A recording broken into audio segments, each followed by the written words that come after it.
How's it going, Vankers? Oh, it's fucking heated rivalry Vanka's week. It's heated rivalry. We got a real life Canadian on the pod this week, Vankas. We got the king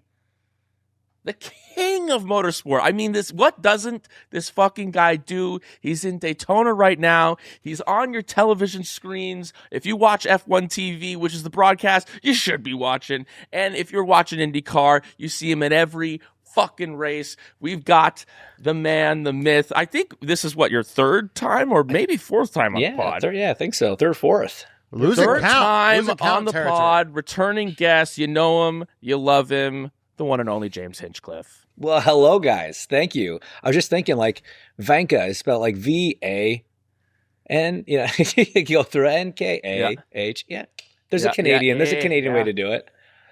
There's obviously a Canadian way to do it. I mentioned heated rivalry at the very beginning. James, have you watched it? I've not. I've heard a lot about it. It's apparently quite the phenom. I was told I had to watch it, but I was told don't watch it on a plane.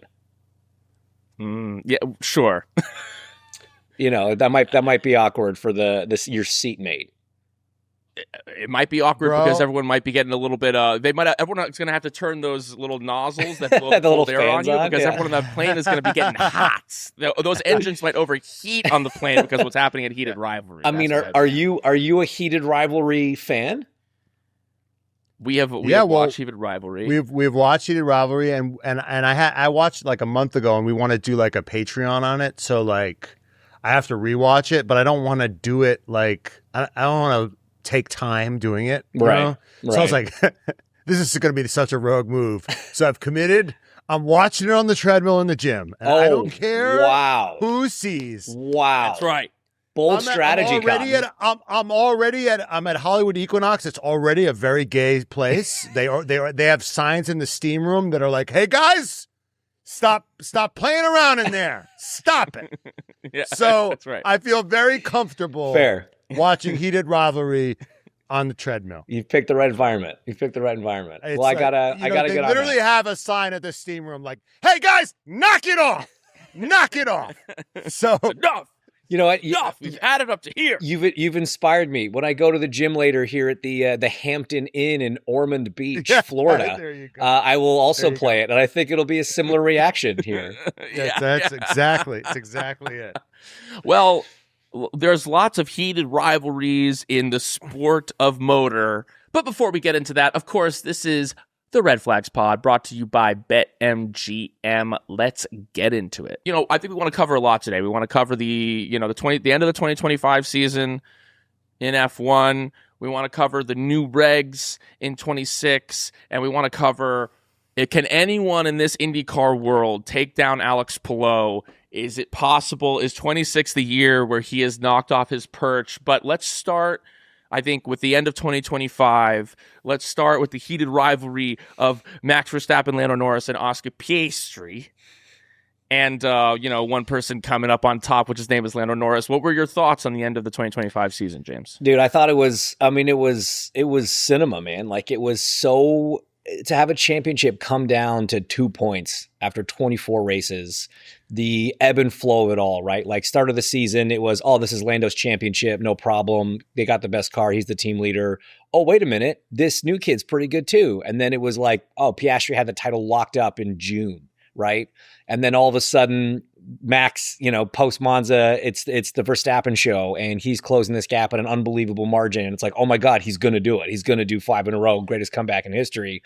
And then right when it mattered, Lando just got back on form and clawed it all back. So the fact that we had such a back and forth, such a volley between 3 different guys that came all the way down to the last lap of the last race, incredible. And I'm super happy for Lando. I'm glad that he got it done. I'm glad that he got it done, despite a lot of people not necessarily respecting the way he was going about it at first.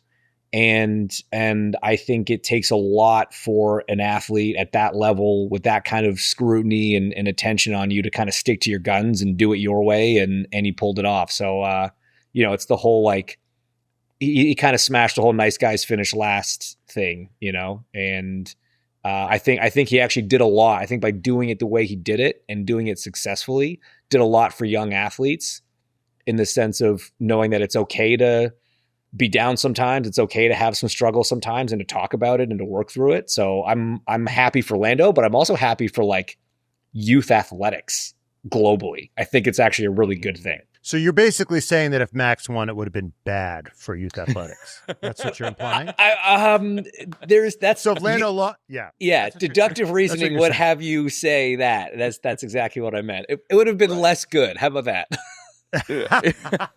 Well, it's interesting. There was I want to like Max's reaction to losing by 2 points was pretty shocking to us.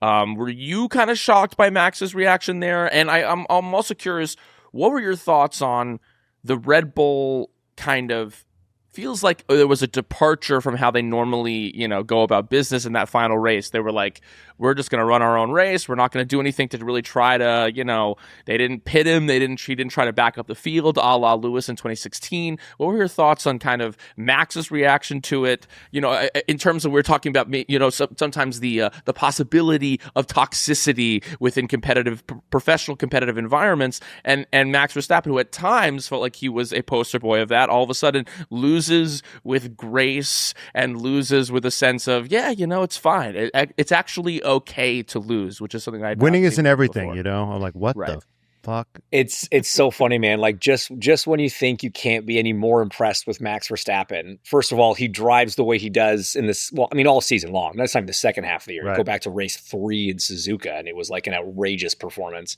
But to maintain that and not lose, hope, I guess, or motivation when it looked like it was all lost mid-season. And then to come up short and like be able to, objectively go back and point at the one that everybody like loves to just kind of draw to is Spain, right? With the points lost there, that could have cost him the championship. And his approach on how he dealt with that loss, it absolutely surprised me. I was just as shocked as you, but it was also super impressive, man. It's really impressive. And that kind of reaction, I think, comes from the most self-confident individual I think I've ever met. And you can be self-confident without being cocky. And Max is, when he was younger, sure, you could say he was a bit cocky, whatever. But these days, it's not. I mean, he is doing it. He's delivering on the racetrack, and he's just so at peace with the fact that I'm the best. If I've got the best equipment, I will win. That's not even a question. He's like, we didn't deserve to win. We didn't have the best car. And that's, a lot of people can argue, I think pretty easily, that Max was like the best driver this year, right? The most deserving driver, but it's not an individual sport. It's a team sport. And Max didn't say, I'm the best. He said, we were not the best. And that's just such a mature approach. It's such an impressive way to deal with coming so close to an unbelievable accomplishment in a 5th consecutive title, biggest comeback in the sport's history. It was amazing. And what do you say to them not like in 2021, they threw the kitchen sink. They got on the phone. They were like, okay, this is how we can do this, right? We could really have a motor race on it. Like Michael Massey, this is good for you. This is really good for the sport if we could have a motor. And then he actually used those words to Toto, right? It's called a motor. Like Jonathan Wheatley literally like incepted Michael Massey. It felt like, right? They really did everything at their disposal to make it happen for Max, and then they didn't pull out all the stops. There was a sort of a, and part of me was honestly, I was disappointed because that's what I come to expect from Red Bull. Let the other men be gentlemen, right? Let the other teams be gentlemen, right? It's interesting, right? It's interesting because a lot of people, I think, I had the same thought. Like Julian Palmer at dinner on Saturday night he was like, you guys have no idea the shit show that's coming. This is what's going to happen. He had it all mapped out. That's what we all thought. Yeah, we're all sitting there like, this is going to be the greatest race ever. And, right, they have V-Carb. They had it, like last year, they had Daniel Ricciardo do the fastest lap. Like they are so devious when they want to be. The trickery and the skullduggery, that was like the potential we had for all of those things. And Yes. and it didn't play out that way. And initially everyone's like, oh, well, this is more of a reflection of the Laurent Mecchi era, and it's a departure from the Christian Horner era and all these things. But then you talk to some of the engineers after the fact, and they were like, no, the problem was as soon as Piastri started on the hards and got around Lando on the start, we were kind of screwed because Max had to win that race, right? That was kind of a prerequisite. It wasn't just backing up others. He also had to win. And McLaren, credit to them for all the times that like people have looked at them and said, well, that was a strategic blunder, or you guys played that one wrong. They played this one brilliantly and just forced Red Bull's hand. The only thing they could do once Piastri was in second on hards was try to just drive away and win the race and hope something else happened, because backing up everybody wasn't going to actually serve them, because it would cost them the race win, even if it got Lando outside the top three. So it was just one of those things. Are you implying that Piastri getting by Lando was kind of the plan?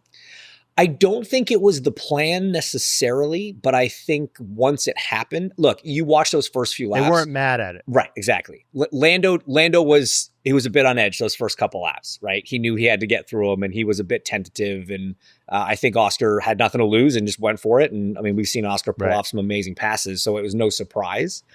But yeah, once they were in that situation, that's why they weren't in a rush to like swap them back, because it actually strategically put them in not a terrible spot. Disappointed that we didn't get the fireworks and all the other stuff, but I get it. I still feel like even back in the day, they would have been like, we'll take second place, we'll risk it. It's just, I think I agree that I think that there was maybe, just how the race was playing out. That was kind of that was the smart way to do it. This was we've seen them do shit that was like, oh, what the fuck are they doing? Oh my God, I can't believe they pulled that off. I feel like it's a little bit of both. I'm curious what your thoughts are, like, in terms of this new Red Bull era. Do you feel like the Laurent Mecchi's era, there feels like there's a maturation almost of Red Bull here, whereas before they were like the kids in the back of the class throwing spitballs, and now they're like valedictorian, and they're making a speech, and they're kissing babies at campaign rallies. Where do you feel like the kind of new age of Red Bull? Do you see that shift there? I do, yeah, I do, definitely. And, now that you've got Helmut Marko stepping down, it really is sort of the end of an era, right? I mean, the founding fathers of that team are all now gone. Wheatley was basically there from the beginning as well. And so it's different leadership, not just within the team, but within Red Bull as a company. And I think that culture shift is happening at a pretty rapid rate for a business, for a team that's been established as long ago as it was and has been operating in the way that it has for that long. It's been impressive to see how quickly it's turned, but that kind of tells me that it was time, and that everybody in the team like bought in early and bought in quick, because they all, agreed that it was kind of time for a shift. So you can't argue with the results. The second half of the year was absolutely stellar, but we'll see what this new era brings for them, because it's a very different challenge next year. Who's going to be the bad boys of Formula One then? Who are the disruptors? They can't all be good guys. Yeah. You watch wrestling? You watch wrestling ever growing up? Yeah, I did. You got to have some bad guys. There's no heroes. There's no heroes without villains. And right. Yeah, I don't know, man. Maybe Hadjar can step into that role. Maybe he can be kind of the new Max. He's still on the team that's got the reputation. We know he's got a bit of fire to him. That could happen. That could be a thing. We don't know what Lindblad's like yet. He did say at the Red Bull event, I was just there in Detroit, Hadjar did say that they're like, what's the goal for this year? And then he goes, I think he said like win a race, at least one. And that was, these are bold words from a guy stepping into a seat that has been, historically filled with, the heads roll off of that seat. Mm-hmm. What do you think about Hadjar coming in 26, Max Verstappen's teammate? Do you think he can break the curse? It's so there's so many variables to that. It's so hard to know, because yes, it's a new rule set, right? But Red Bull's gone through several rule sets, and the Verstappen/teammate relationship has kind of been the same throughout them, right? But it's the first one that's not newy inspired. So is there something to that? Is there something the way that Adrian designs cars that are just that much trickier to drive? And, I know you guys have chatted to DC and Coulthard will tell you that. Like he gives, at least, DC's telling is like, he doesn't really care about the driver's feelings. It's like, this is the fastest way to build the car. You figure out how to drive it. That's your job. My job is build the fastest car. Your job is drive it as quickly as possible. So without that mentality, if they're going to try to build a car that's a little more forgiving, maybe more of a all-rounding, give up a little bit of pure pace for a little bit of drivability, that could play into Hadjar's benefit, right? That could play into his hand and make him look like the guy that, I'm the guy that closed the gap to Max, when there might be more of the story. Obviously, he's phenomenally talented, and with a complete rule set, it's as good a chance as anyone has. But you read all this stuff now about what's going to make the real difference behind the wheel in this new reg set, and it's that extra bandwidth, right? That extra capacity to manage energy and all the rest of it. And I'm sorry, guys, there's nobody on the grid that has more bandwidth in hand than Verstappen. So there's a chance he's actually going to be even higher than everybody. Like the gap's going to even grow to the rest of the field. It's just like handing the Predator more weapons. Right. It's like, oh, great. Now he's got like... Here's some body armor. He's got the invisibility. And exactly. Yeah. He's got, and now you're giving him a gun and a sword. It's like... Because, so speaking about the new regs, I mean, it's great for him. I'm like, yeah, it's amazing. More things, that... Because, like, it's going to be great for the guys who can, like... You always notice the guys who can, like, watch the television while they're driving. Yeah. Have remarked, the Alonsos, the Carlos Sainzes, the sort of galaxy brain guys. Mm-hmm. Have you noticed that as a race car driver? Like there were guys that were fast, but maybe not as good with the, like, I remember, when you go back and you look at the sort of the battles between Lewis and Nico, like Nico was better with the buttons, and whenever there was a glitch, like Nico could figure it out and Lewis was less good at that. So that favored Nico in those situations. So like, do you think, like, given this sort of, are there drivers that you think are going to emerge that maybe were less good in this era that are going to be like, well, they've got the brain power that this new reg is going to sort of open up for? For sure, absolutely. And I mean, less good's a relative term, right? They're all phenomenally talented guys, but yes, I think there are some thinkers out there that what they may lack, again, relatively speaking, in absolute pure pace lap time, they make up in their approach, their mental acuity and understanding of the car, of the race, of the strategy, whatever. I think guys like Albon will do very well. I think you'll see a step up from him. That said, Carlos is also, I think, going to be good at this kind of thing. So that one might stay a little bit static. I think Max takes a step forward. I think George, honestly, we hear a lot about the Mercedes is going to be strong on the power unit side anyway. And I do think George is one of those guys that can kind of think on that extra level, maybe not quite to Max's capacity, like the amount that he has in reserve, but I think he'll be quite good. And then there's others that are kind of there on just like pure talent, right? Just piss and vinegar, can just get in a car and throttle the thing. And I think some of those guys are going to be challenged in a different way. And you might see some guys that have been kind of spectacularly quick, maybe not as consistently up there. What element of these new regs are you kind of most curious to see? Is it the engine deployment? Is the moving arrow? Is it the the new DRS, which is not in the certain areas? It can be in any, like, overtaking around a long corner. Like, what are you looking forward to the most with this new reg set? Yeah, for me, it's that the overtake, right? The boost, the overtake, whatever is replacing DRS. DRS, yeah. Because it is interesting. What I've read so far is that, where with DRS, as long as you're within a second at any of the DRS zones, every single lap in a row, you can use it, right?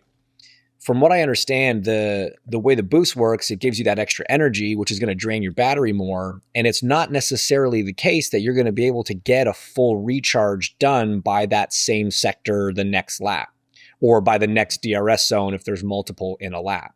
So you've got to be so switched on as a driver about when and how and where you use that energy, because you don't just have it default maximum every time you're in DRS range.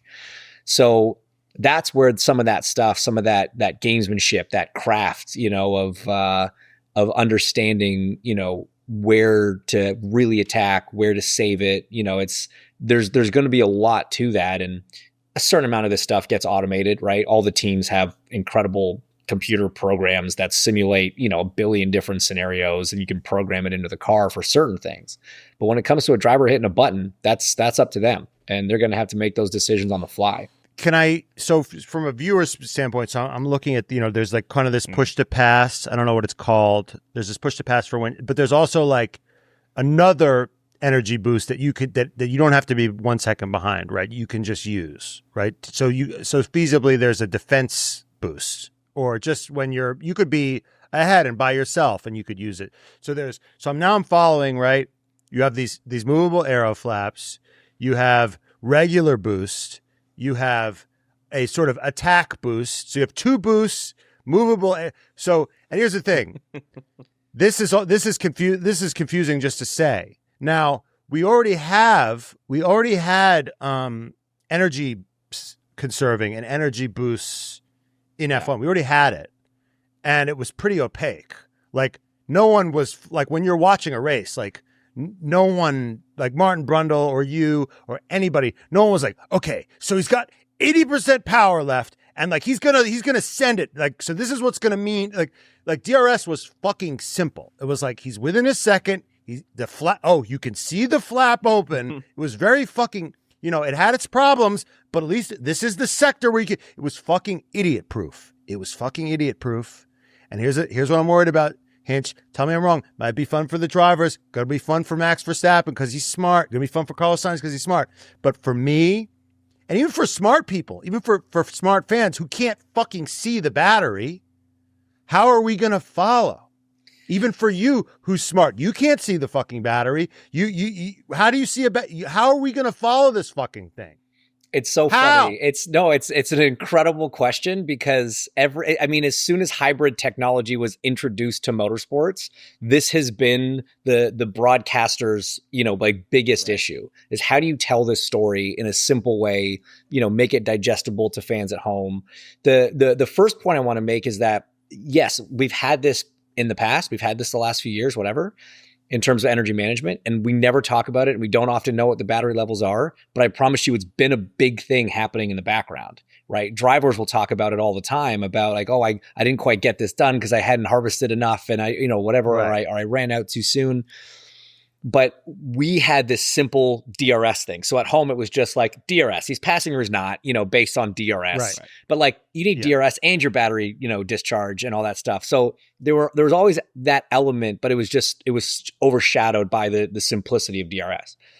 What I think will happen, what I hope happens, is that it's essentially the same philosophy, right? The movable arrow, it's very cool, but it's going to be the same for everybody, right? It's designated straights. Right. It'll go down. It'll pop back up.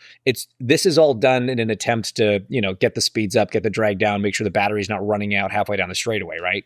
So that one's actually going to be pretty transparent because it'll be the same for everybody.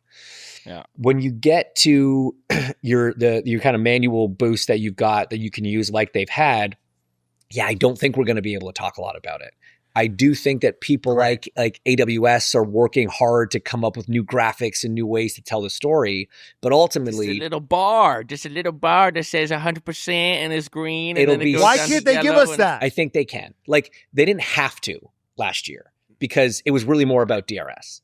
Now this is DRS, right? So this is the story. This is what's going to make passes happen. So I think there's going to be some adjustments made to the broadcast, to graphics, to, again, partners like that are going to help tell that story. We're not going to get it right in Melbourne. It's going to take a couple. Sure. We're going to trial and error some stuff. So stick with us. We're all learning on the broadcast side, the same way that the teams and drivers are learning, the same way that the fans are learning. Give us a few and eventually they'll find the right way to kind of tell that story. Is there a sense that the teams don't? Is there like the teams don't want to release that information? Because you'd have to assume that, like, on the pit wall, they have a pretty second by second understanding of like how much energy is in the battery, and they can have that in their telemetry. Is there like the teams don't want that information out there? Or are the teams fighting it? No, I don't think so. I think there's actually been times in the past where there has been some sort of battery graphic that has shown something, but it wasn't a big part of the editorially it wasn't contributing a lot to the show. So I don't think they did it a lot. I think that sort of information is something that FIA has access to, F1 has access to, and if the TV broadcaster wants it, I think we can have access to it. Right. It's just like in IndyCar, at least you had push to pass. It's like, this is how many seconds they have. Very fucking simple.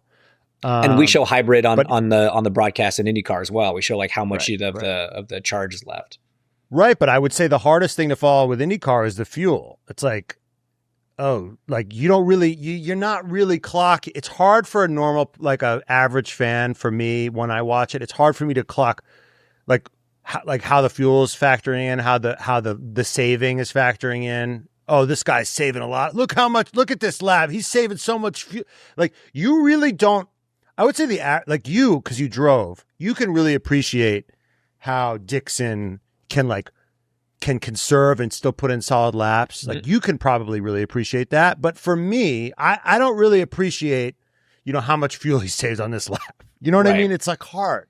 That's what sucks about, that's what I'm afraid for F1 is like, you're not going to get to appreciate these special things these drivers doing because it's like invisible. I think and it's a great example. And I think what is important in those situations, both in IndyCar and in F1 with the battery now, we're talking IndyCar with fuel, it's less about understanding how impressive it is that they're able to save this or manage that. It's more that because they're able to do that, we have an unknown result, right? Dixon's leading, but does he have enough fuel to make it to the end? Yeah, sure. You're not going to understand or appreciate what craft he's using to get there, but you don't know if he's going to win the race or not. And that's the story, right? So it's not about how did somebody manage their battery better, but it's did they make that pass for the win or not? And then we can post-analyze how they did it and get into that. But it's really about the unknown of the result. Yeah, I mean, at the end of the day, if there's more overtaking and there's closer racing, if we know exactly why it's happening, it's not as important as if it is literally happening. Correct. That's at the end of the day. You want to be able to watch a race on mute and be excited. That means that they've done their job with the on-track stuff, right? Look, a lot of times that's not always the case, right? That's why you need people like me and Julian Palmer and Alex Jakes to make it entertaining when it's not the most, on-track battle-y sort of scenario. But yeah, in a perfect world, you could watch a race on mute and be screaming at it, Right.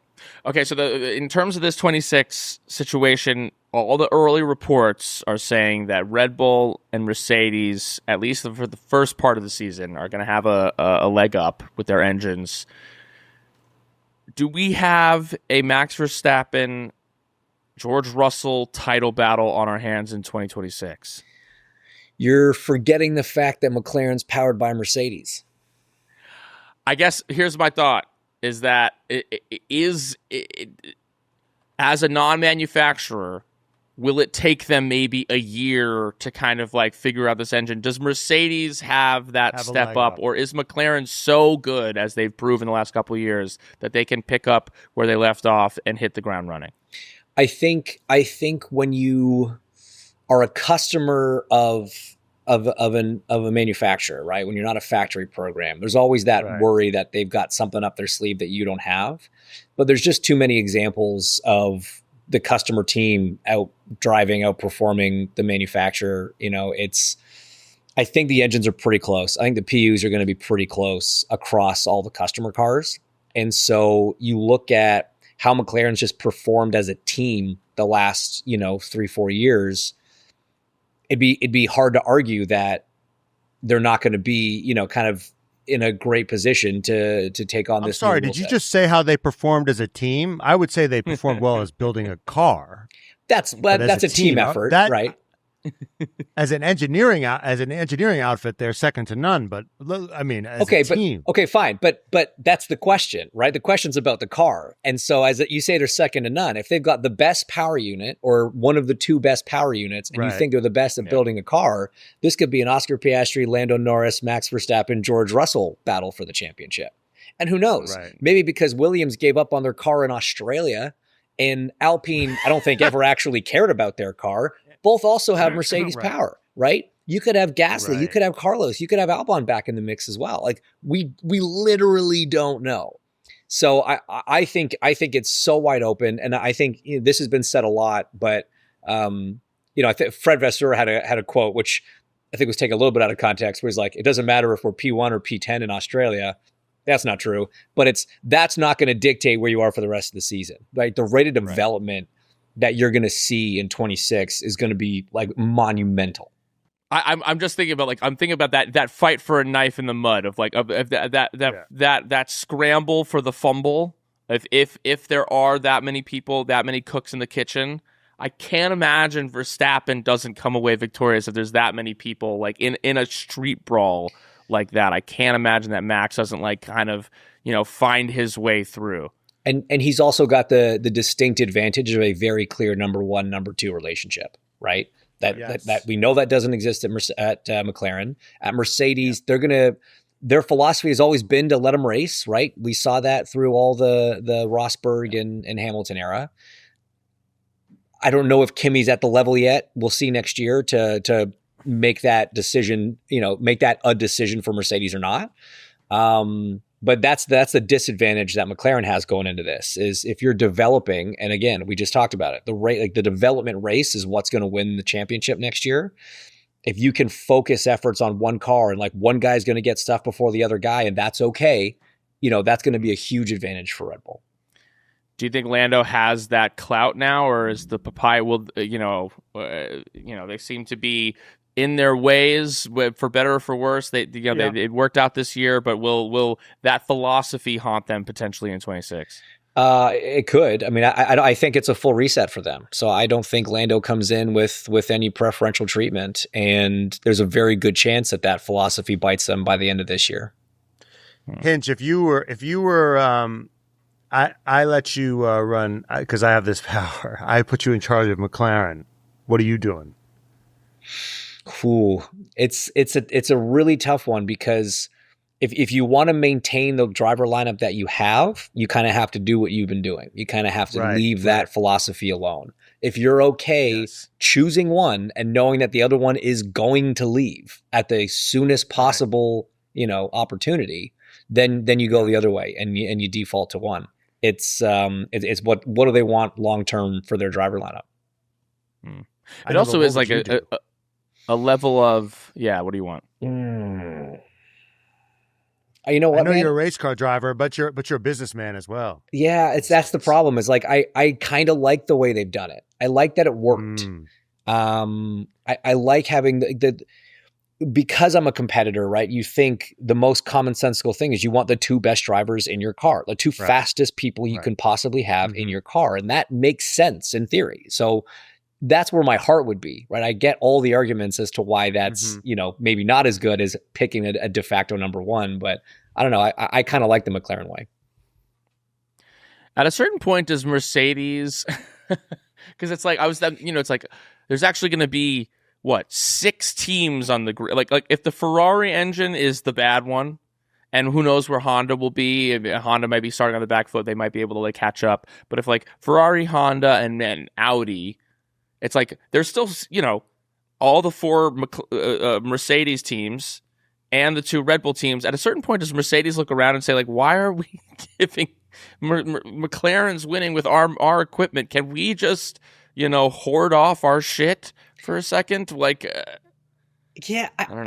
don't know how that works. I don't know what the board meetings at Mercedes are like, when a customer is waxing the factory team. Is it just acknowledging that they did better and so it's actually a motivator to be like, no, it's the same engine, so we've just got to do a better job with the car? Or at some point they're like, well, we're going to hold on to our advantage with the engine, and our chassis people aren't as good, so we're just going to make sure the engine's great and not give it to anybody else. I honestly don't know, because obviously it's a huge revenue generator for them, right? Right. It's like, it's like playing roulette. It's like, hey, at least one of our numbers hit. It wasn't the one that we wanted to hit. Right. We had money on, black Mercedes, Mercedes winning. Exactly. But, it's a nice hedge. It's a nice hedge. Yeah. But 63 black didn't hit. Right. But it's all right. Yeah, exactly. Exactly. Yeah. I don't know how those conversations go. It's a great point. But 4 teams is a lot. That's a lot of cars. Right. And that's why you could, like, if they just nail it, right? If they just get it right, you could legit see like Alpine third in the Constructors Championship. Right. It happened with Williams. Pierre Gasly keeps saying that, and I think we keep laughing, but maybe that is possible. Pierre Gasly wins a race in 2026. 100, dude. Anyone can win a race in 26. Well, I kept reading things like that. The Alpine was like this much down on power, that much down on power. That it's like we actually don't know how good that chassis department even is. Correct. They could have had the best chassis in the fucking sport, dude. Because you wouldn't even know. Because here's the thing: when you look at some of the qualifying gaps this year, right? I think we broke the record twice for the tightest field. Like less than a second covering 20 cars. If you're carrying a 3 to 4/10 disadvantage just an engine, I mean the Alpine moves up pretty far in that order. Obviously, it's not the whole thing, but like again, they abandoned their 25 car immediately and started working on 26. It's dude. It could be It's going to be fascinating. It's going to be really fascinating. Vanka's 2026 is here. It's upon us. The F1 season is about to begin, and you can put your money down on who you think is going to win with BetMGM. We talk about it on this episode with James. We're talking about everyone who could win a race this year. He thinks Pierre Gasly might get a podium. He thinks that Fernando Alonso might throw his hat into the ring. We already talked about those numbers on the pod, and if you have not signed up for BetMGM yet, use bonus code DADDY because we're fun, and you will get up to a $1,500 new player offer on your first wager with BetMGM. Here's how it works. You download the BetMGM app and sign up using bonus code DADDY. Deposit at least $10 and place your first wager on any game. If that bet loses, you will receive up to $1,500 in bonus bets.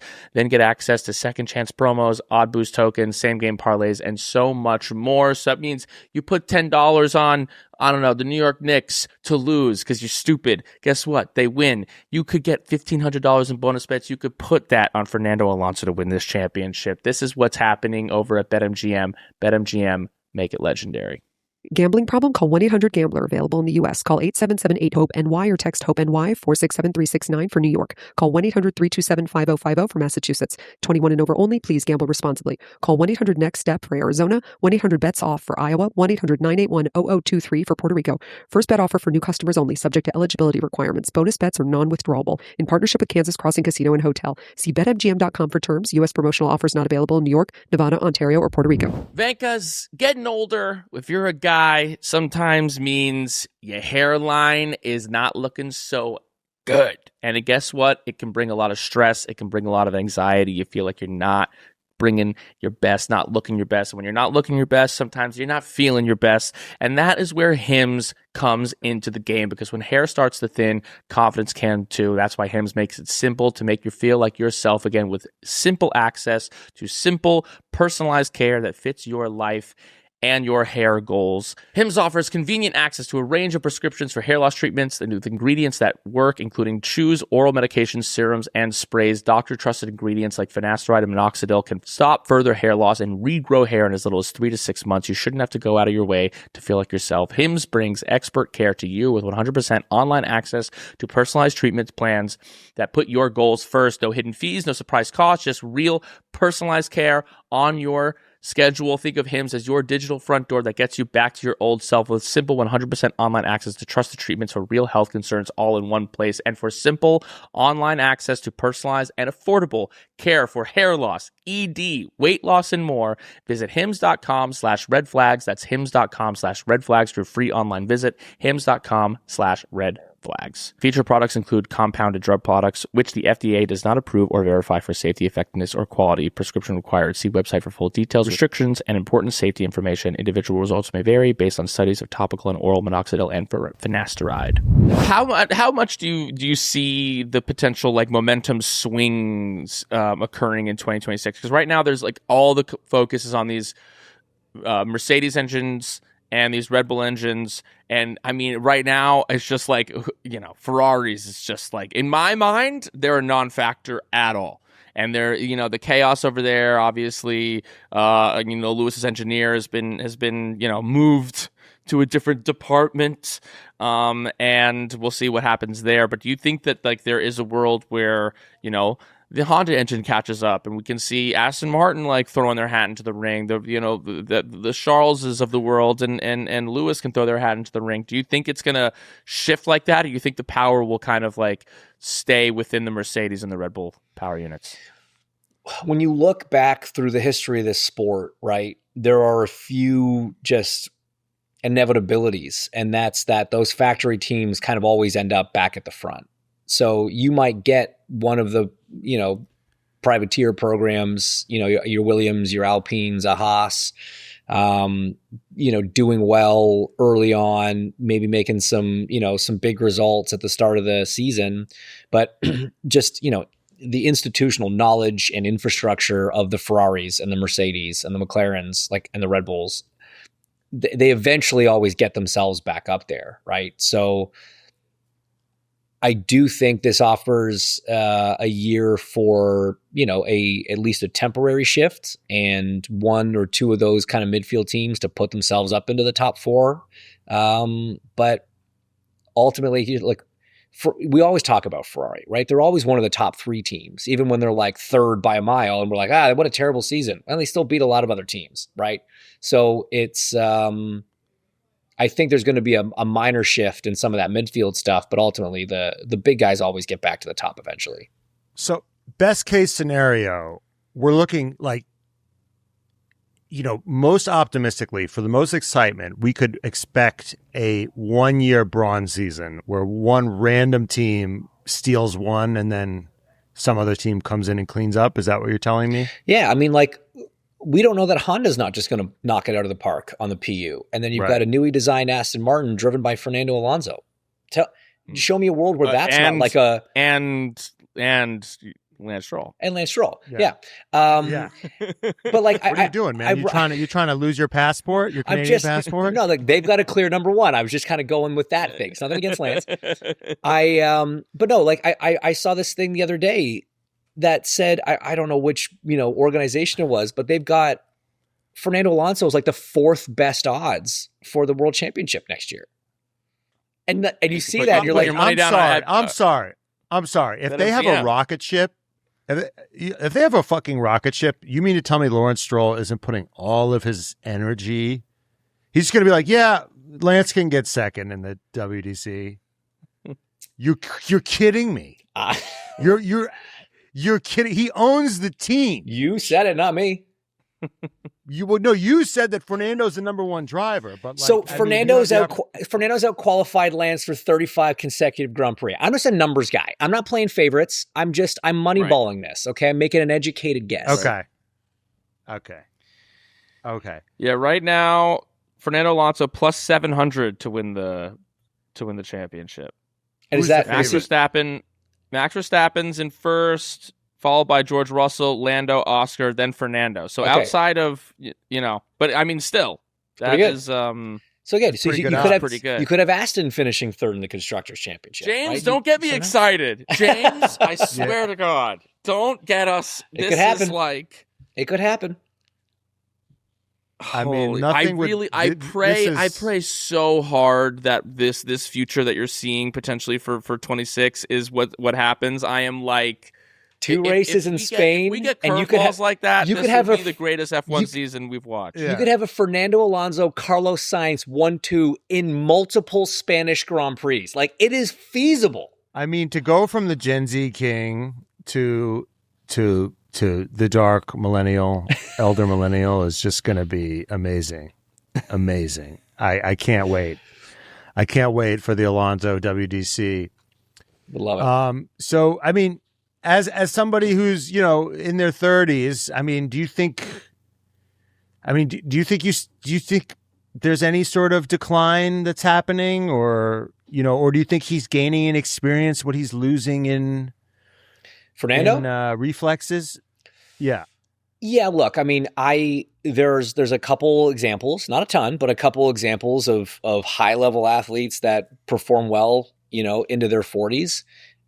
He is one of those. Do I think Fernando Alonso in 2026 will be quick over a lap as Fernando Alonso in 2006?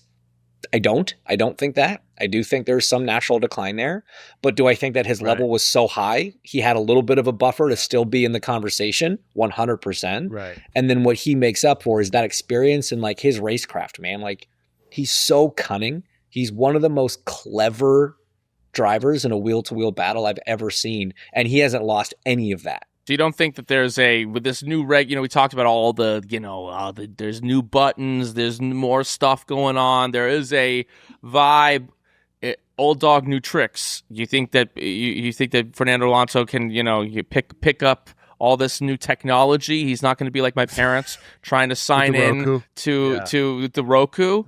No, dude, Netflix. Go back and watch some Fernando on board. Go back and just like sit with him for an entire qualifying session or for like a stint in a race. Mm-hmm. That dude is flicking more switches and pushing more buttons and turning more knobs than anyone else out there. That guy is getting the absolute most out of that machine at all times. He is tuning it corner to corner in a way that literally nobody else is. It's really crazy to watch. Like there are times where I see some of his onboards and I'm like, are you doing too much, man? Like, are you thinking too much about this stuff and not just like focusing on like rolling your minimum speed and picking up the throttle a bit sooner? But I don't think he's going to suffer in that department at all. Do you think Lewis will suffer? Sorry. Do you think? Yeah, I wanted to get to Lewis. Do we think that Lewis will suffer? Because we just talked to. I don't know if you know him. This guy Martin over at Lower Lap Time on YouTube. He's a open formula driver coach. He talks about like racing lines and all this stuff. He was kind of talking about how this era of car didn't exactly suit Lewis's driving style. That Lewis likes to enter into a corner one kind of way. He didn't really want to adjust that. And in the ground effects era, it was a little bit like I do my shit this way, and I don't want to fucking do the new agey stuff. We know Lewis has talked about he doesn't love the sim and all these things. Do you think that? I mean, obviously a brutal year for Lewis this last year.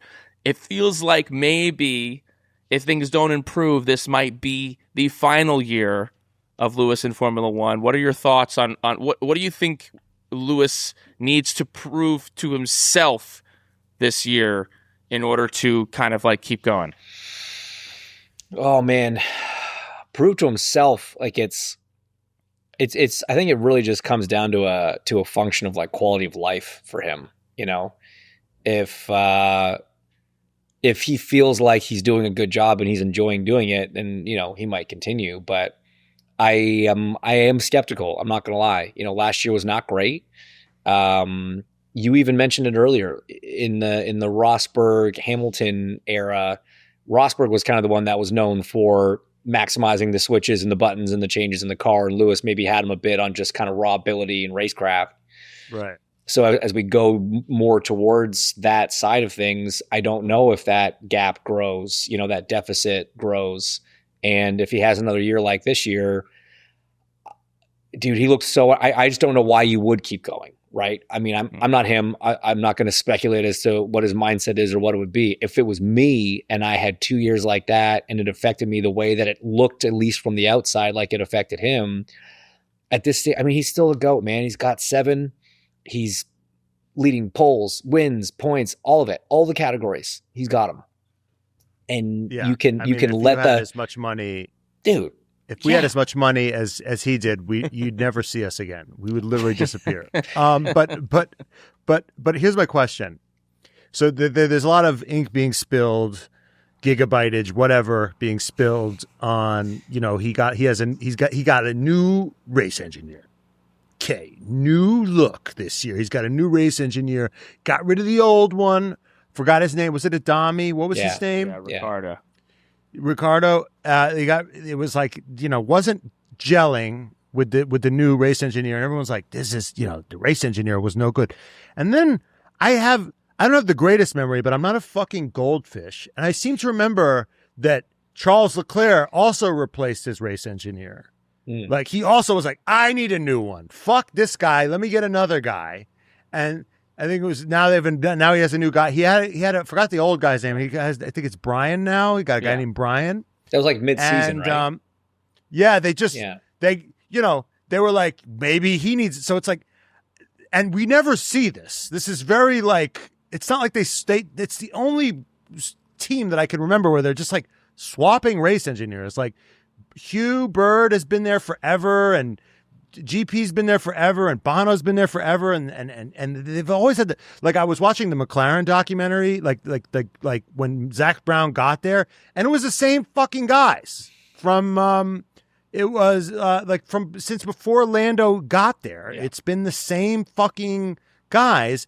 The Oscars guy, he was there. The guy was the rower. He had braces. I mean, they've had the same guys there for 10 years, and I feel like this. It's not necessarily, I mean, maybe there's a language thing, but I feel like, I mean, given what, given the sort of what we're seeing from, what's his face? The guy, Elkan, who's like, shut up and dribble, I think the engineers are awesome, and it's the driving that sucks. Like, I mean, I'm starting to think like maybe this wasn't just, this like an issue with this race engineer. He's a scapegoat. He's a scapegoat. Yeah. Yeah. There's a bigger issue at play than just like, oh, he needed a new race engineer.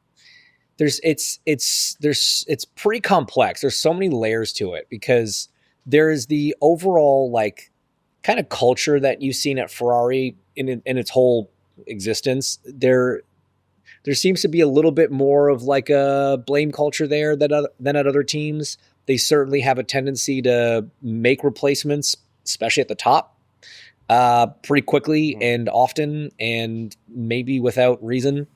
So part of it could be that. But then the thing is the driver race engineer relationship is absolutely critical. It is crucial.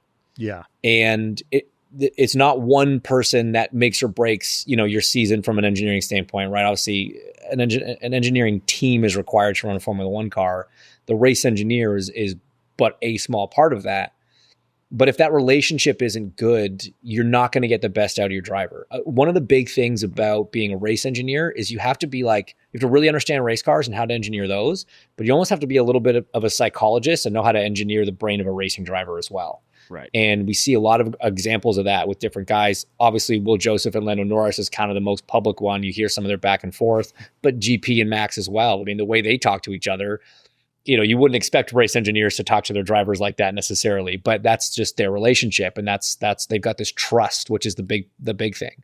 And Hamilton and Ricciardo they just never got there on the trust side. And look, man, you listen to some of those radio transmissions and it did seem kind of ridiculous sometimes. We're like, what are we doing here? Like brutal. Some of them were pretty wild to hear. So I think that changed. Lewis at one point was like, when Lewis was like, when he was like, are you mad at me? Yeah. No reply. Like it's exactly. That's a like, weird. Oh, sorry. No, I'm not. Yeah. Wild. So I think that was an inevitable one. I think it's a necessary one. And it could play a pretty big role. It could have a big difference for Lewis. Who was the most but there's an proved? Italian saying, right? The head rots from the fish rots from the head down. So I'm like, what is the chances that this is going to improve? It's definitely not a solve for all of Ferrari's problems. Getting rid of one race engineer. No. Again, I think even if the performance had been good for Lewis, their dynamic just didn't seem great. And you switch engineers sometimes until you find that one that works, and then you try to stick with it for the rest of your life. Right? That's the key. You find your guy or your girl and you stick with them. Right. Who do you think has the most to prove this year? Lewis. Yeah. I don't think. I mean, it's an insane thing to say that Lewis Hamilton would have anything to prove. Maybe that's not even the right way to say it. Maybe it's Ferrari. Just they have to rebound from the year that they had. It was a bit of a shocker, and the drivers were saying it. Fred was having to dodge bullets left, right, and center in the press.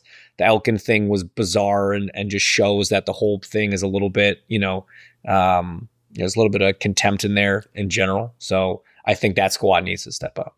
If they get there in Australia and they're mid, finishing in their 6th, 7th, they're not where they need to be. And how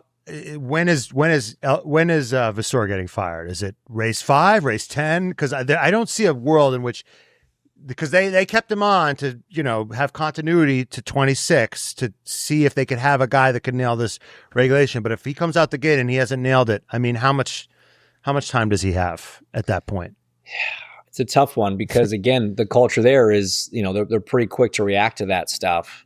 Whereas, when you had McLaren finishing 10th and their lead driver like leaving the sport for a year because he was so depressed and like actually missed a Grand Prix. He chose to skip Monaco to run the Indy 500 during an active season. The team was so bad. Zach Brown still runs that organization and they just won a double world championship. Right. So right. I do think continuity is important. I don't think you can just chop the head off unless it's clear to see that Fred's the issue. And I don't think that is necessarily the case. Like I said earlier, Fred had this quote saying it doesn't matter for P1 or P10 in Australia. To me, that was kind of buying himself a little bit of a buffer and a bit of a grace period because it is going to be about the development. So I think you have to get to the summer break and see if they are 6th and 7th in Australia, where are they by, Zandvoort? And if it's still 6th and 7th, that's when they have to like really look inside and see what the issue is. And at what point does Charles Leclerc get the fuck out of there? Because we're coming up on the last time they won a driver's championship was 2007. It's 2026. And they didn't even win that one as much as from McLaren lost. That's so true. Sure. So true. And 2027 will be 20 years last time they won a driver's championship. 2028 will be 20 years last time they won a constructor's championship. I mean, at what point does Charles, if this were in a new reg set, if he doesn't see his chance for a championship in red, does he ever get out? Well, I mean, I know he said multiple times he wants to win a championship with Ferrari, and it's going to be an interesting test of that. I want a lot of loyalty, things right? Yeah, exactly. But 2026 is going to be interesting because the end of that season, like this is the end of a lot of contracts. There's a couple openings coming up. There's a couple things that he could do. So I don't know if it's not good. I don't know how they keep him. I don't know exactly where he goes. I think we'll see, who's quick and what the options are, but I would struggle to see him stay if it looks dire. All right. Before we get our predictions for you for the 2026 season, because we are going to need predictions from you, James, for the 26 season. Let's talk a bit about INDYCAR. Let's talk about Alex Palou. Let's talk about what's going on there. What are your like main top storylines going into the 2026 INDYCAR season? So for INDYCAR in 26, yeah, you said number one is can anyone beat Palou? And there's not a lot of indication that the answer to that is yes. There's no major changes. His team's exactly the same. Yeah, I mean maybe they can close the gap. Hopefully they close the gap, but he's on such a roll right now. It's going to be super tough to beat that guy. It's fucking karma. You guys got karma. You guys are, well, yeah, watch F1. Max Verstappen wins everything. 100%. And now fucking Palou. Yeah, 100%. Yeah, they go down to the last lap, and we first time in like 25 years, or no, something like 40-something years. The series got decided with 2 races to go. Like unbelievable. That bastard. Ruin it for all of us. So yeah, Palou's going to be a factor. Then I think the other big one is just willpower going to Andretti. Can he stick it to Penske? Can those guys have a good, can he be the Alonso and prove that you can be in your 40s and still kick ass? And, he won with Penske last year. They, depending on who you ask, either let him go or he left or whatever, that they dicked him around. I think that's a safe thing to say either way. So how does that relationship go? I think everyone's really excited to see that partnership, and Will can be a fiery guy and he's super fired up right now. And it's going to be cool to see if that translates to results on the track. And then kind of on the other side of it, can Malukas step up to the challenge of being in a Penske car now? He's coming out of Foyt. young kid. He's, he's been in the Penske sort of crosshairs for a while, but now he's in the big squad and he's got to go against Newgarden. He's got to go against McLaughlin. And if he doesn't perform, how long does he survive there? Because Penske's not used to hiring drivers that haven't won races. And Malukas has not won a race yet. I was surprised to see that signing, given kind of, that he had all that hype going into last year. He obviously gets injured, then he's out. It's like there's were you surprised to see is he that highly rated? I know we met him. He's got a great vibe. I think he's had some raw pace, but were you surprised to see him get a chance at a team like Penske? It's yes and no. It's not even so much that we were surprised he got a chance. We were surprised that the thought within Penske was that like, oh, we're debating between him and Power, right? Like if Power in May had said, hey, I'm leaving Penske, I'm going to Andretti. Yeah, you look up and down the grid, Malukas is the next logical, he's a logical choice. He's young, he's fast, He kind of fits the bill. He's well-spoken, he's clean cut. Like he's a nice kid, he's a good dude, he's a fast driver. Yeah. But you're comparing him against the fastest qualifier of all time, a two-time champion, an Indy 500 winner, and a guy that was still winning races last year for Penske. So it was like, yeah, Malukas is good, but is he a better bet than Will Power for 2026? Was it a money thing, do you think? Like, could have been. It was a money thing. It was like, do you think like, Malukas might almost be as good and he's going to be cheaper? He definitely. But here's the thing. Will is the kind of guy that if you had an honest conversation with him and said, hey man, the cost of the cars has gone up. Hybrids made the cars more expensive. We don't have as much sponsorship. We can't afford to pay you what we've been paying you. Are you willing to take a pay cut? Will would have said, hell yeah, fuck yeah, let's go. Right? Like he's been with that organization a long time. He was loyal to that organization. And it's not about the money for him. It's about the best chance to win. And if you're with the Penske team, that's a good chance to win. That conversation never happened, right? That option was never given to him, I don't think. So they can try and justify it that way, but I don't think that's the whole story. What do you think the vibe's going to be with Malukas, with Newgarden and McLaughlin? Because I mean, just the generational gap. I mean, it feels like a buddy comedy. I feel like I'm watching like The Hangover. And Malukas is obviously getting lost in Vegas. And, it's going to be Newgarden and McLaughlin attempting to find him. What do you feel like that dynamic is? I mean, when it was Power, it was these three kind of like gorillas, right? It was like, these are the three fucking like old guys. Alpha man, silverbacks. Silverbacks. And then all of a sudden now we have like a gibbon. Like, like Malukas is like a little like lanky, like he's like hanging on branches and spinning around. What do you feel like that? Is he going to... I see Malukas being like, oh my God. Well, here's the thing, man. Overwhelmed by them. You're going into an organization that it's very serious, it's very clean cut. Like winning is life. It's the fucking Death Star. It's the Death Star. Yeah. And I walked in there, I was like, this is the most like the branding here is just straight evil. Right. Yeah. It is the Imperial Army. You go into one of their trailers. Yeah. But You've got in McLaughlin and Newgarden two stone cold killers on the racetrack. Great guys, great dudes. Like love having a beer with them, love having dinner with them. But like when the helmets go on, like, these are cold blooded killers.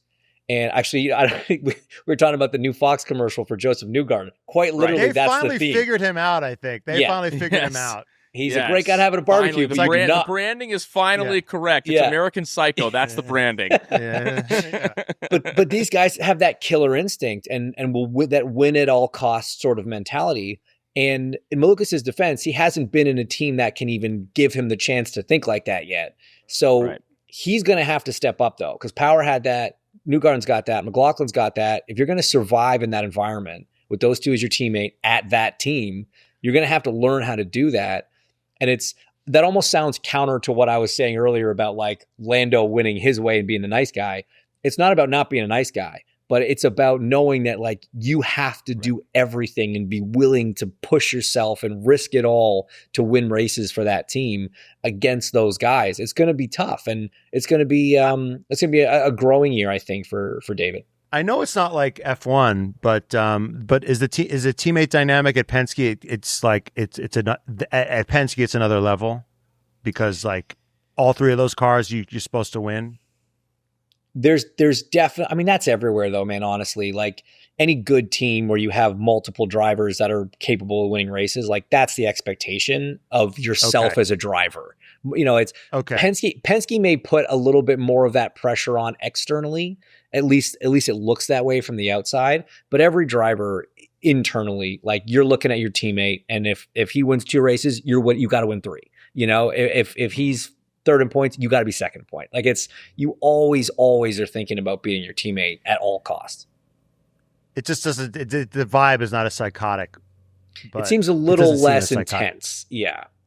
At other places. What's it going to take for McLaren, Aero McLaren, and Pato Award, or Lundgaard or Siegel to? It seems like F1 might be easier because McLaren can't seem to figure. It seems like McLaren can't seem to figure it out. Yeah, they sorted that out real quick. Can't see.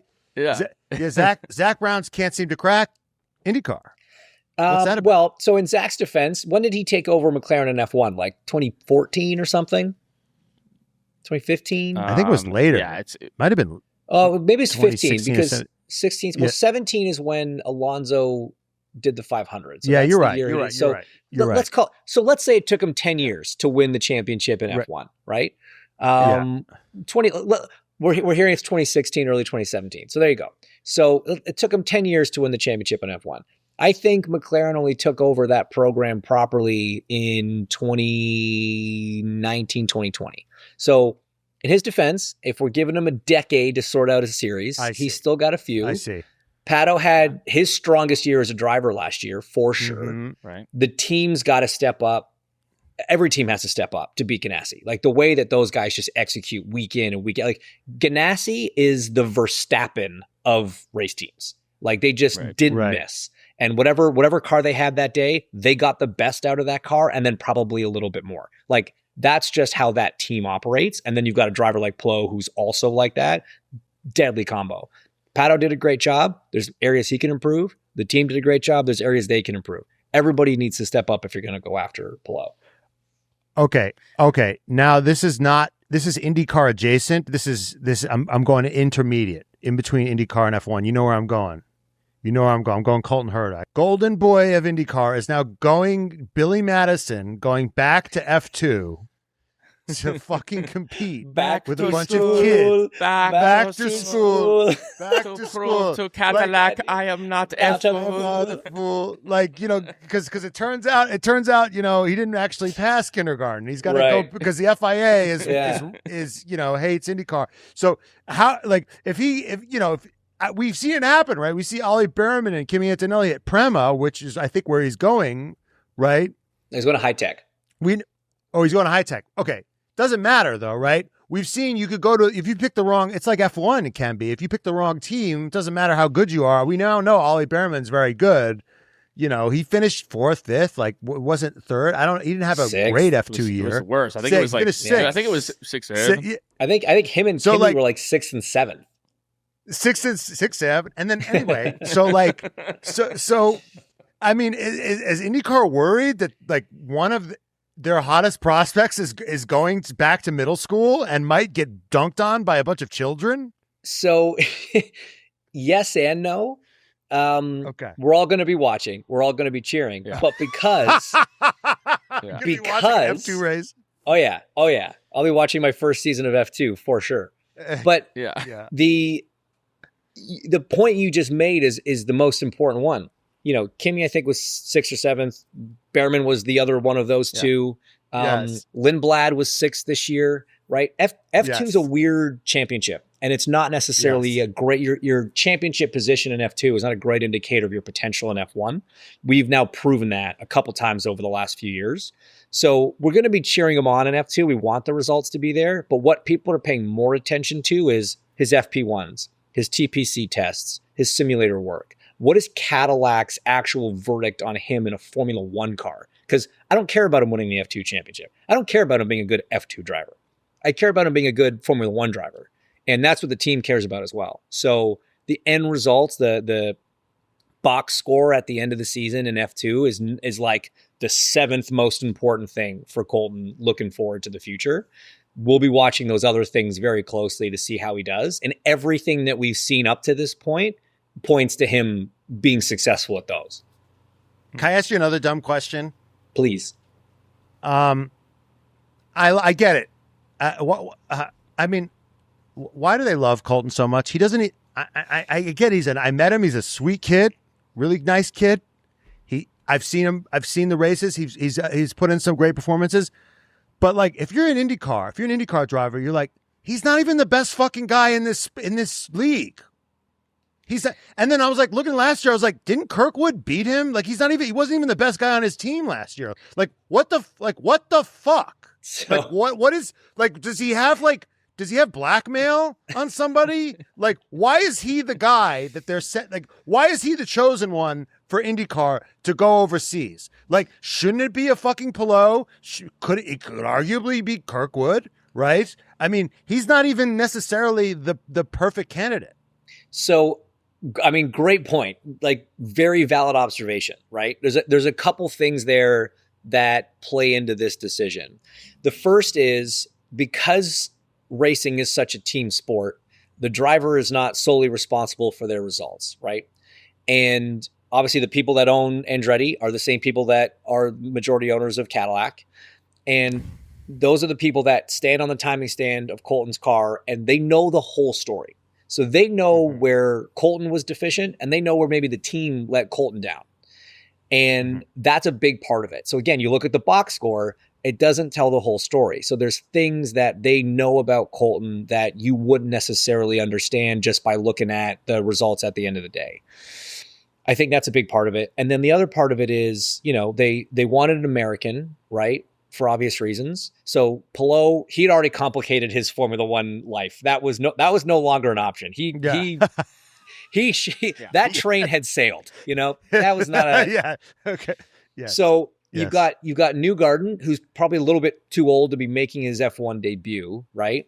Kirkwood, when this all sort of conversations started happening, wasn't beating Colton regularly, right? He was good, but he wasn't beating him regularly. Colton already at that point had been doing F1 testing. He had AlphaTauri chasing him down. Like, the reason he got the mammoth contract in IndyCar he did was because Andretti didn't want to lose him to Helmut Marko, who was actively trying to get him to AlphaTauri. So gotta love him. He didn't even have the Indy. He didn't even have the fucking points to go. They'd have figured it out. They'd have put him in, whatever they had to. But like, that was, he'd done sim work there, and Red Bull was super impressed. Right. He did a McLaren TPC test. Andrea Stella was super impressed. So there was these data points that they're like, all right, this is the guy.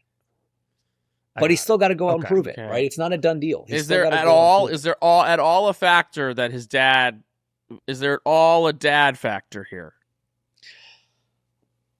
I mean, no, his dad's not Michael Schumacher, like his dad was a successful driver in IndyCar, but I don't think that's influencing the team's decision. They want the best driver. They want the best American driver they can to, give him an honest shot at trying to have an American driver in an American built Formula One car for an American team. And let's say he crushes it. Let's say he crushes it. He performs unbelievably well. We've never seen a Formula 2 season like this. Not since this is a Charles Leclerc, George Russell, Lewis Hamilton situation. We got to get this kid in that Cadillac seat. Do you think that it's the Bottas, Checo battle for who gets to stay there? Is that what's happening there potentially? I could see that being a thing for sure. I mean, if Colton performs and does the job, then they're going to want him in that car as soon as possible. So yeah, it comes a little bit of a rock paper scissors between those two to see who stays and who goes. Okay, it's interesting because I was thinking, doesn't his dad actually kind of hurt him now because like he got moved to Kirkwood's car, and isn't he a genius?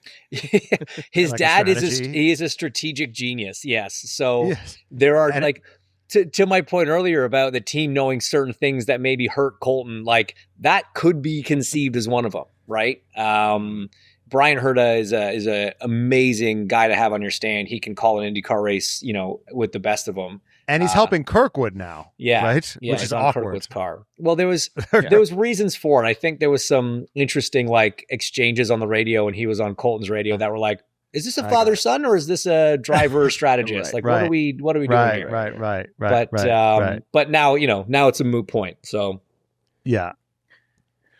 Unless he comes with him to F1. I mean, I'm like, if he's that genius of a strategist, get that guy on his as his race engineer of Cadillac in 2027. Okay, all right. James, season where it's January.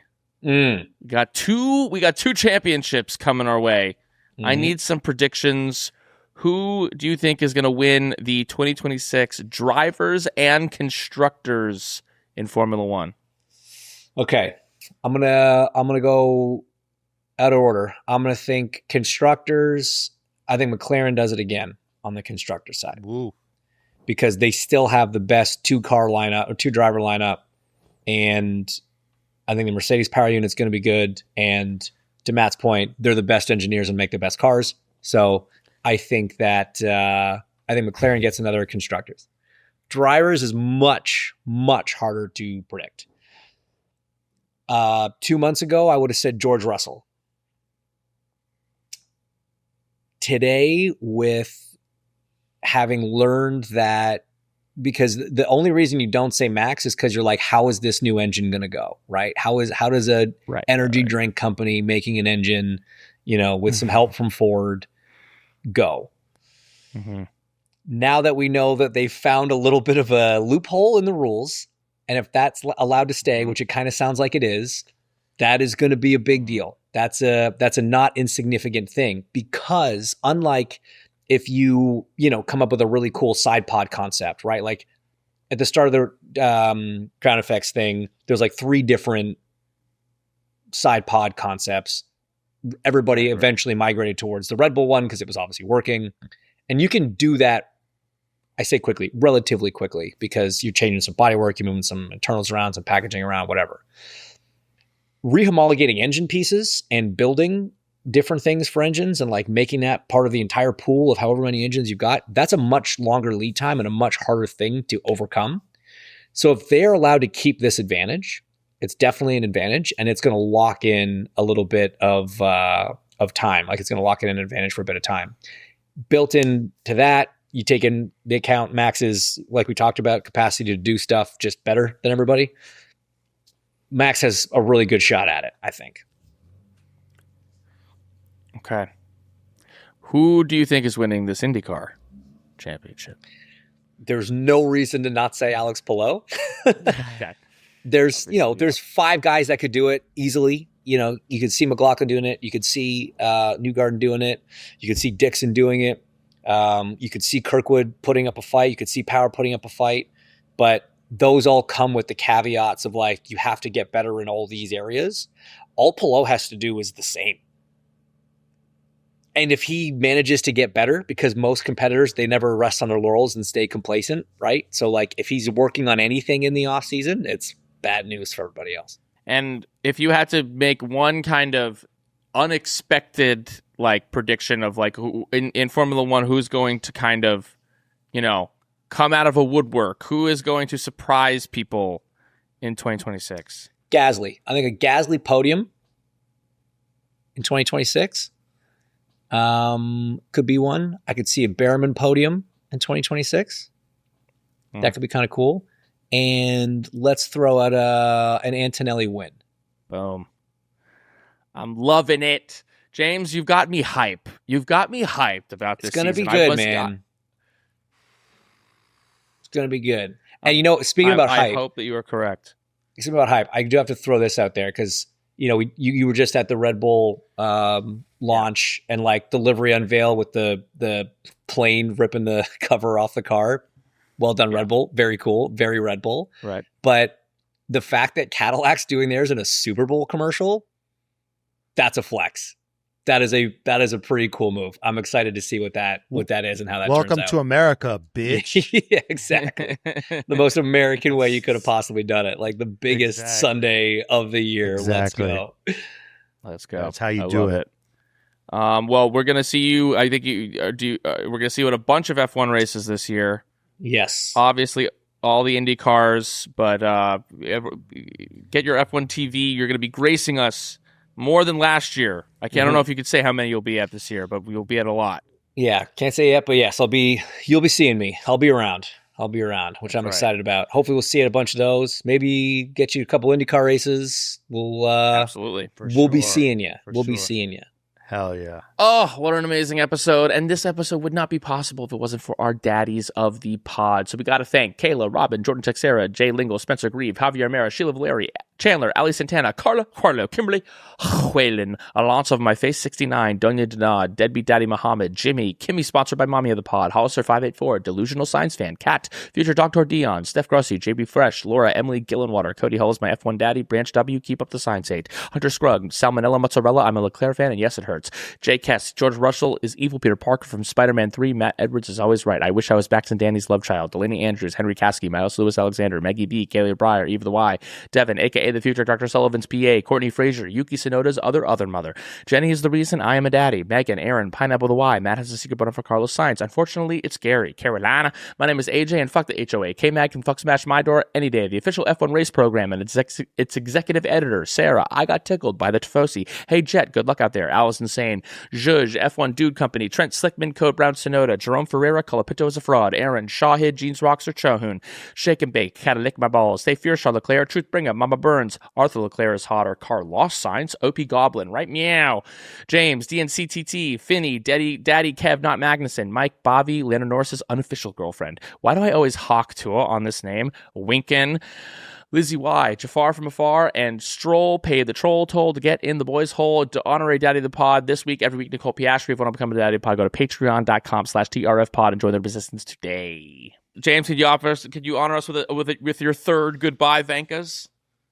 Goodbye, Vankas! Yes. Goodbye, Bankas. Goodbye, Vankas. I'm a boss. I'm a red flag heavy